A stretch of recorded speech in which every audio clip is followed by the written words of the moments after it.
तो guys Google एमती पागल परी दुष्ट कहीं होची कहूची सुन। तो बहुत दिन पर आमे आज बाहर थिलु टिके मार्केट आड़े बुली जीवा।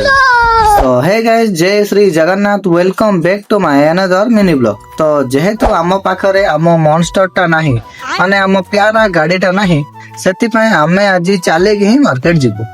आउ आज मार्केट जीवार सेमती किछि बड़ रीजन नाही। मेन कथा है आमे बहुत दिन होला कुआडे न जाई घरे बोर है अच्छु से टिके बाहरी जो मार्केट बुलिया आउ हाँ मार्केट रे सेमती छोटा मोटा टिके काम अच्छी।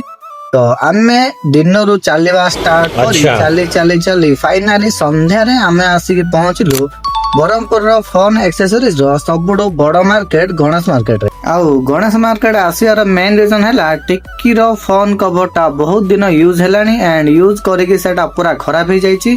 तो आज गोटे टिक्की फोन रे न्यू कवरटे पड़िबो एंड फाइनाली टिक्की को एई कवरटा पसंद हैला। कवरटा आपण मानको केमती लागिला कमेंट रे निश्चिंत जणांतु।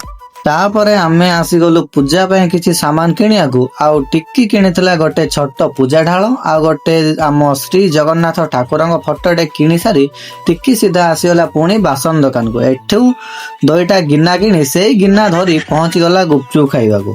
गुपचुप खाई सारी आमे पहुंचलु छल्ले भटुरे खाइबाकू काहेकि ना एते बाट चली चली आमको बहुत जोरे भोक लागुतला एंड छल्ले भटुरे खाई सारी आमे पुणी चली चली चली चली आसी गलु घर को। रहूची देखा नेक्स्ट वीडियो रे। जय श्री जगन्नाथ।